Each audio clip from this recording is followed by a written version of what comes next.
Did you know that you do not have to cut out carbohydrates to fix your blood sugar? In fact, the fastest way to fix your blood sugars is actually more about adding foods, not eliminating entire food groups like carbs. And I've seen it firsthand. I have hundreds and hundreds of patients who've turned their numbers around in just days by adding these foods to their regimen. And not just temporarily, they're still able to keep their sugars low without medications for months and even years. So, in this video, I'm going to show you how to use each of these 10 foods to fully optimize your biochemistry and reverse insulin resistance on a cellular level, so you can bring down your sugars quickly and naturally, and most importantly, sustainably. Before I get into the first one, do me a quick favor. If you want more videos that explain the why behind your body instead of just handing you a pill, hit subscribe, give this a like, and leave me a comment telling me what your morning fasting number was this week. I read them, and the age and numbers of this audience genuinely shape what I cover next. So let's get into it. Here is what almost no one explains to you in a 12-minute office visit. High blood sugar almost always starts upstream with a hormone called insulin. Insulin is the hormone that unlocks your cells, so glucose, that is the sugar in your blood, can get out of your bloodstream and into the cell where it belongs. When you have spent years riding the blood sugar roller coaster, your cells stop answering the door. The insulin knocks, and the cell stays shut. We call that insulin resistance. Your pancreas pumps out more and more insulin to compensate. Your blood sugar climbs anyway, and the standard answer is a prescription that pushes even more insulin into a system that is already drowning in it. The system makes money when you stay sick, not when you get well. That is economics, not malice. There is no revenue and no time on a short office visit to teach you how food talks directly to your insulin receptors, so I am going to. My name is Dr. William, and every one of these 10 foods does one of 3 jobs. It slows the sugar coming in, it cools the inflammation that keeps your cells deaf to insulin, or it wakes the insulin receptor back up so your own body does the work it was designed to do. You do not have to do all 10 tomorrow. Add them in over the next couple of weeks and stack them. Let me show you the first one. The first food is fenugreek seeds. These are small, hard, amber-colored seeds, and you can find them in the spice aisle of almost any grocery store for a couple of dollars.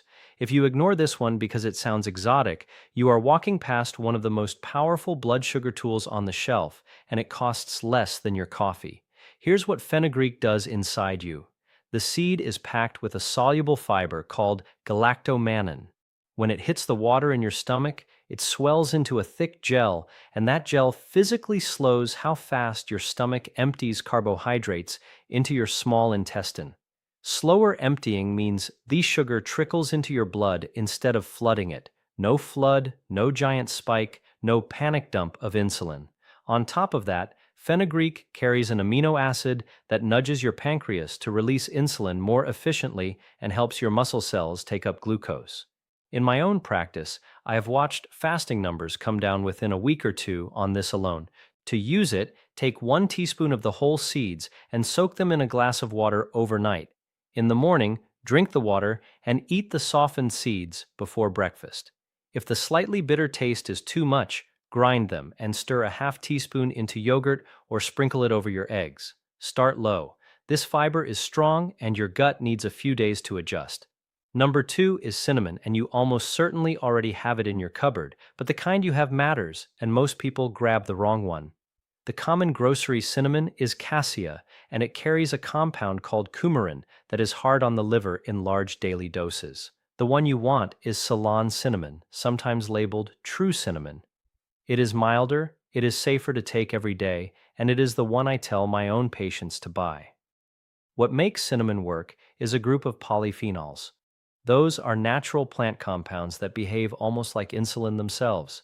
They help your insulin receptors grip glucose more tightly, and they slow your stomach from emptying too fast after a meal. The effect is real, and it is measurable. Research out of the Human Nutrition Program at the USDA found that under half a teaspoon a day meaningfully lowered fasting glucose in adults with type 2 diabetes. If you skip this one, you are leaving an easy win sitting in your spice rack. Use about a quarter to a half teaspoon of Ceylon cinnamon a day, stirred into your oatmeal, your coffee, or smoothie. The trick is to pair it with a carbohydrate meal, because that is exactly when you want your receptors gripping harder and your stomach slowing down. Third on the list is broccoli sprouts, and I you to pay close attention here, because this one is the most underused food in this entire video. Not full broccoli, the little 3-day-old sprouts. Ignore the distinction, and you miss almost all the benefit.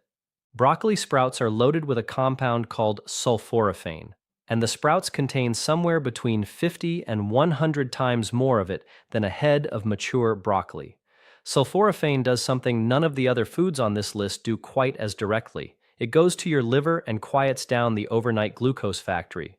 Your liver makes sugar while you sleep, and in insulin resistance, it makes far too much, which is why so many of you wake up with a high fasting number you cannot explain. A 2017 study from Lund University in Sweden gave concentrated sulforaphane to people with type 2 diabetes and brought their fasting blood sugar down measurably, with the strongest effect in exactly the people whose sugar was hardest to control. You can grow broccoli sprouts on your own counter in a jar for pennies or buy them in the produce section. A small handful, a quarter cup, on a salad or sandwich most days is plenty. Do not cook them hard because high heat destroys the active compound. Eat them raw or barely wilted. So far, every food has done the same quiet work, slowing the sugar down or waking the receptor up, and we are only 3 in. The next 4 are the ones that change the meals you are already eating. If a friend or someone in your family is fighting their numbers too, send them this video because this is the stuff no one sat them down and explained. Anyway, number 4 is the avocado. Most people think of it as a fat to avoid because of the calories, and that fear is costing them. The fat in an avocado is monounsaturated fat, the same family as olive oil, and it is one of the most blood sugar-friendly things you can put on a plate. The reason is simple. That healthy fat and the fiber inside an avocado slow your entire meal down. When you add half an avocado to a plate of rice or toast, you are not removing the carbohydrate. You are putting a brake on how fast it turns into blood sugar. The glucose climbs gently instead of spiking. Over time, monounsaturated fat has also been shown to improve insulin sensitivity, meaning your cells answer that insulin knock a little faster. In my experience, this is the easiest food on the list to make a habit because it makes the meal more filling, and you stop reaching for a snack an hour later. Half an avocado a day is a sensible amount. Put it on your eggs in the morning, mash it onto whole grain toast, or add it to a salad that already has astarch in it. Anywhere you have a carbohydrate, an avocado softens the blow. Fifth is chia seeds. These are tiny gray and black seeds, and they punch far above their size. If you have ever seen chia sit in liquid and turn into a pudding, you have already seen exactly how it works in your gut. Chia is one of the richest sources of soluble fiber you can buy.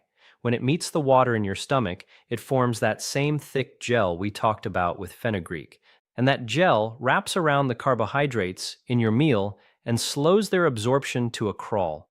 The sugar releases slowly and steadily, so you avoid the spike and the crash that leaves you shaky and hungry an hour later. Chia also carries a plant-based omega-3 fat that helps calm the low-grade inflammation sitting underneath insulin resistance. Cool the inflammation, and the cells start listening to insulin again. 1 to 2 tablespoons a day does the job. Stirred into yogurt, drop it in a glass of water with a squeeze of lemon, or blend it into a smoothie. Give it 10 minutes to gel before you drink it, and drink plenty of water alongside, because all that fiber needs liquid to move. Number 6 is fatty fish, and I mean salmon and mackerel specifically. This one does not work by slowing your meal down. It works on the deeper problem, the reason your cells went deaf to insulin in the first place. Insulin resistance is driven in large part by chronic inflammation.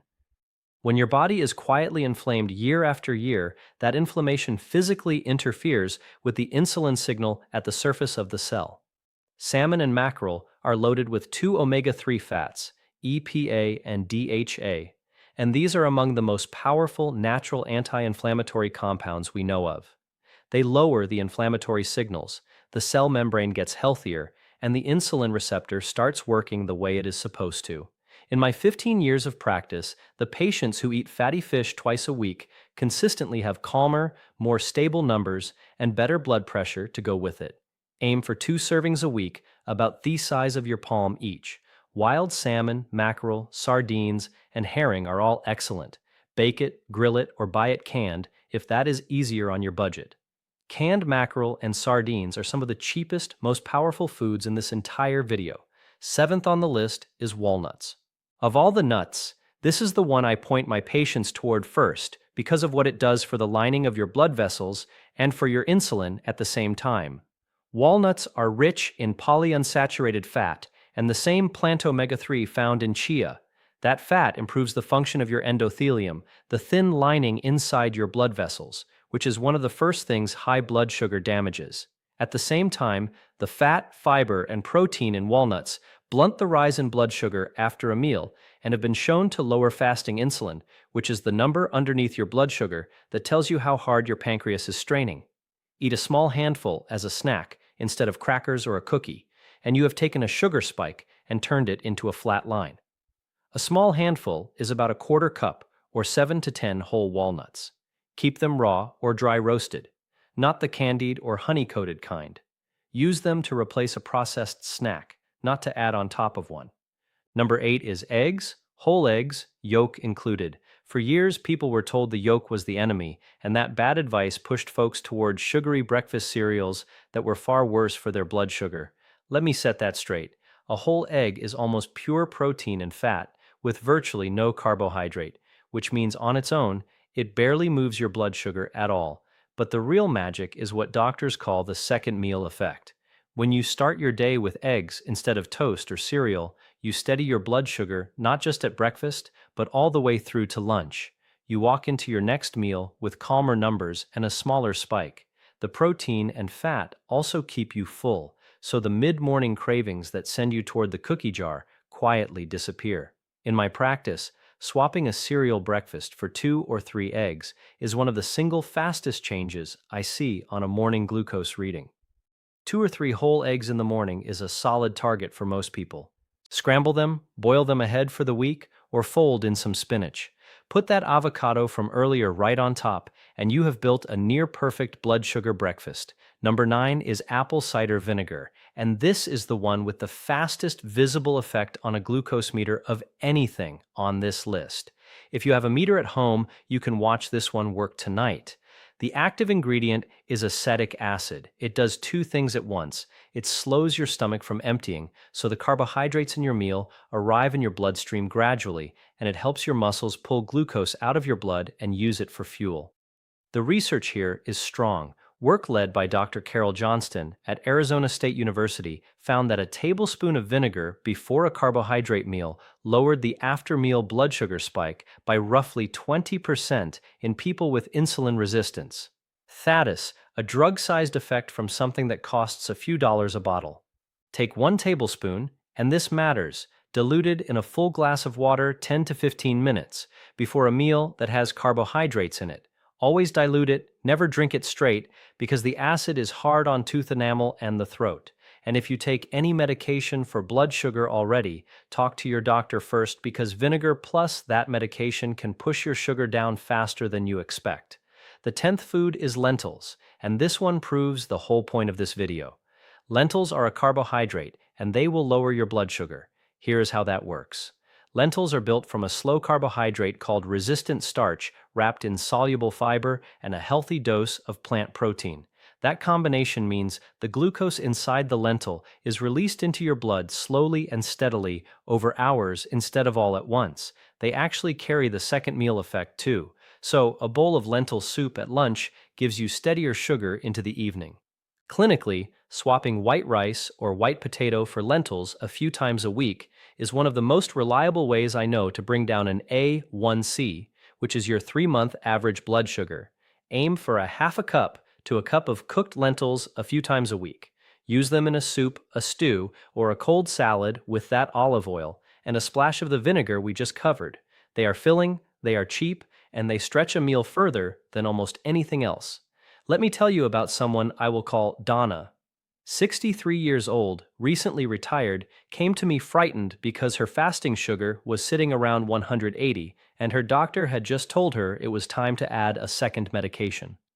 She did not want to spend the rest of her life climbing the medication ladder, and she was scared of where this was heading, because she had watched her own mother lose toes, and then her eyesight to this same disease. We did not cut her carbohydrates to nothing.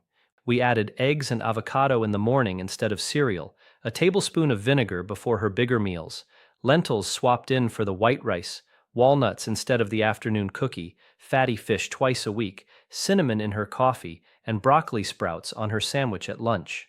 Within the first week, her fasting numbers started dropping. Within 3 months, working alongside her own doctor, she had come down off that second medication entirely, and her A1C had moved from the diabetic range back toward normal. 2 years later, it is held. She did not starve herself. She ate more food, just the right food, and her own body did the rest. So, let me tie all 10 of these together, because this is the reason they work when cutting carbs alone fails. Every one of these foods is handing your insulin its job back without starving you. The fiber foods slow the glucose down, so your pancreas never has to panic. The fish, the walnuts, and the chia cool the inflammation that was jamming the signal. The cinnamon and the vinegar walk right up to the insulin receptor and help it grip again. Do that meal after meal, day after day, and the cell that stopped answering the door slowly starts opening it on the first knock again. That is what reversing insulin resistance means at the cellular level. And once it happens, your body holds your sugar down on its own, which is exactly why Donna's number stayed low for 2 full years. Before I give you tonight's plan, I need to draw one clear line. If you are on insulin or a sulfonylurea, one of the older blood sugar pills, these foods can lower your sugar fast enough that your medication dose may suddenly be too high, and that can drop you into a low. So, add these foods with your doctor, watching your numbers, and let them walk your medication dose down as your body improves. Do not stop any prescription on your own. Bring this list to your next appointment instead. So, here's what to do tonight. 5 simple steps. 1. Tomorrow morning, replace your cereal or toast with 2 or 3 whole eggs and half an avocado. That single swap changes your blood sugar for the entire day. 2. Tonight, soak a teaspoon of fenugreek seeds in a glass of water and drink it first thing in the morning.